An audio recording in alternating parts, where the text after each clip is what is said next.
David Ornstein, though, right now, live from Manchester in England, our Premier League insider. So much to get through. This is your time, David Ornstein, the final week of the transfer window. You are at your peak. So fill us in with what is going to happen over the course of the next 7 or so days.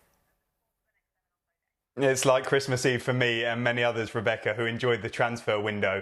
And I was actually speaking to a contact earlier who said to me he thinks that in these final few days, because the deadline is 11 p.m. on Thursday, the 1st of September UK time, that around £400 million is going to be spent on top of the absolute shed loads of money that have already been spent. And I think it's going to be largely driven by the biggest clubs. Manchester United, for example. I can tell our audiences on NBC that Manchester United are close to agreeing a fee with Ajax for the winger Antony, the 22-year-old Brazil international. Talks have been ongoing for a while. It's looked positive, it's looked not so positive, but they have progressed now. And I think Manchester United are going to get that done for a fee in the region of £100 million, including add-ons, which means they probably won't go for Cody Gakpo, who was another target. They may not get anything else other than perhaps a backup goalkeeper, Martin Dubravka, of Newcastle United. They've made an offer to take him on loan with an option to buy. There's also some inquiries around the likes of Pierre-Emerick Aubameyang at Barcelona, but nothing developing on that front. It's just if they decide to strengthen further in attack and they have the money after the Antony deal, if it gets done. Chelsea as well, talking of Aubameyang, he's one of the players on their list. They're finalising the deal for the Leicester City central defender Wesley Fofana. There are suggestions that his medical may be happening today. All I can tell you is that a deal has been agreed between the clubs now in the region of £70 million, but it can rise a bit higher with add-ons. They're in the final stages of that. And Chelsea are also looking to do a little bit more. They won't close the door on somebody like Frankie de Jong. Anthony Gordon of Everton continues to be a target of theirs, but we don't know if that will materialise. There'll be some outgoings too, possibly Conor Gallagher. Christian Pulisic, again, was on the bench yesterday, the US men's national team captain.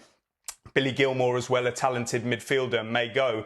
Arsenal, they may want to do Pedro Neto as a winger, but I think that's going to be incredibly difficult. Ainsley Maitland-Niles may leave them on loan. Tottenham may sign a player on loan for the wing positions, but nothing quite developing yet on that front. Liverpool could look to make a late move for a midfielder, but I don't have any names for you just yet. Everton are going to be another busy one too. They've got a midfield position to fill on top of what they've already done. And Newcastle United, I think they would take a midfielder on loan to add to Alexander Isak, who is signed, of course, from Real Sociedad. Southampton want another attacking player as well. West Ham are bringing in Lucas Paqueta from Lyon, so it's going to be incredibly busy.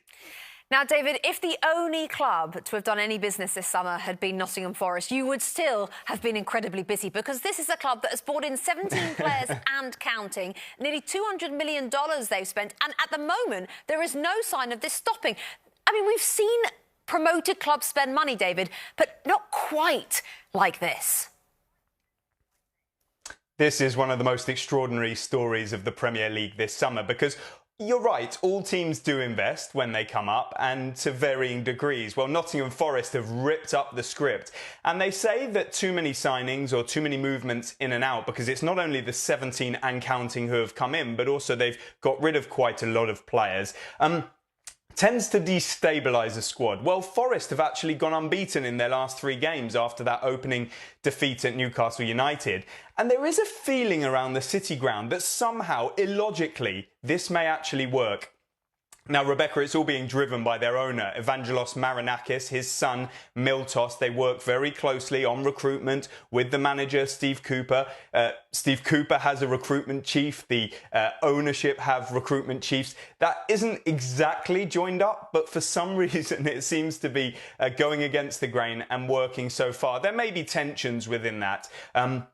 But from what I hear from speaking to people around the situation, they are on the same page. And we look at the likes of Dean Henderson, who have come in from Manchester United, Jesse Lingard as a free agent, Lewis O'Brien, a really good midfielder from Huddersfield, Emmanuel Dennis, who we saw shine at Watford last season, many more besides. And they're looking to bring in on loan with an option to buy Renan Lodi, the left wing back from Atletico Madrid, who's Brazilian and is very good. And that's because Omar Richards, who they originally signed for that position, is injured. The recruitment drive shows no sign of abating, but the person who's really bringing this all together is Steve Cooper. Now, he's under contract until 2024. He's the hero of Nottingham Forest because he brought them back to the Premier League and ended that long, frustrating wait. There have been talks over a new contract. We think there was an agreement of sorts in principle, but we've had no formal news on that yet. Presumably, they'll attend to it after the transfer window has shut. And he is really central to everything Nottingham Forest are doing. He was so highly rated